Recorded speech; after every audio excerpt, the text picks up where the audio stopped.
क्या आप जानते हैं कि एक ब्राह्मण ने कैसे भगवान शिव की कृपा से मोक्ष पाया? जानिए इस अद्भुत कथा में। नमस्कार दोस्तों, आपका स्वागत है समाधि स्ट्रीम पर। आज हम एक ऐसी कथा सुनेंगे जो हमें सिखाएगी कि कैसे भगवान शिव की कृपा से एक पापी भी मोक्ष प्राप्त कर सकता है। तो चलिए बिना किसी देरी के शुरू करते हैं।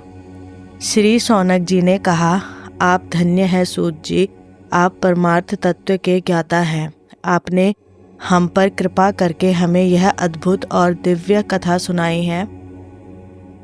भूतल पर इस कथा के समान कल्याण का और कोई साधन नहीं है। सूत जी, इस कथा के द्वारा कौन से पापी शुद्ध होते हैं, उन्हें कृपा पूर्वक बताकर इस जगत को कृतार्थ कीजिए।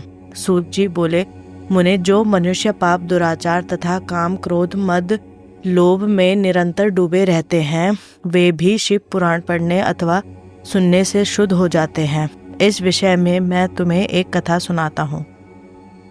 बहुत पहले की बात है।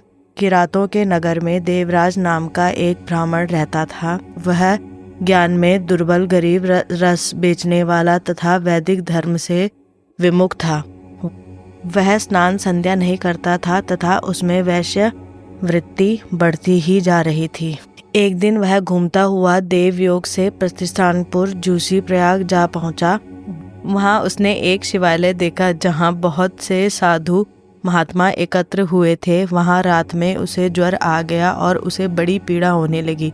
वहीं पर एक ब्राह्मण देवता शिव पुराण की कथा सुना रहे थे। एक मास बाद देवराज ज्वर से पीड़ित अवस्था में चल बसा। यमराज के दूत उसे बांधकर यमपुरी ले गए।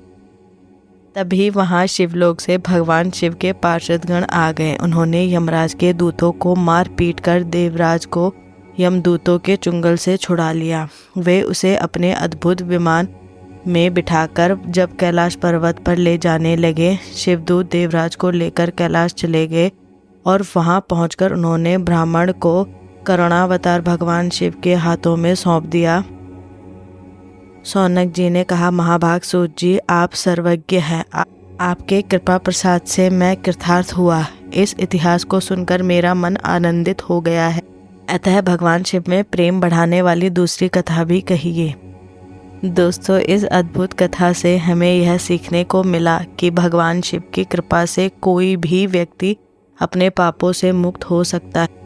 अगर आपको यह वीडियो पसंद आया हो तो कृपया लाइक करें, सब्सक्राइब करें और कमेंट में बताइए कि आपको इस कथा का कौन सा हिस्सा सबसे ज़्यादा पसंद आया। क्या आप मानते हैं कि एक पापी भी मोक्ष प्राप्त कर सकता है? अपने विचार हमें कमेंट में बताइए। धन्यवाद।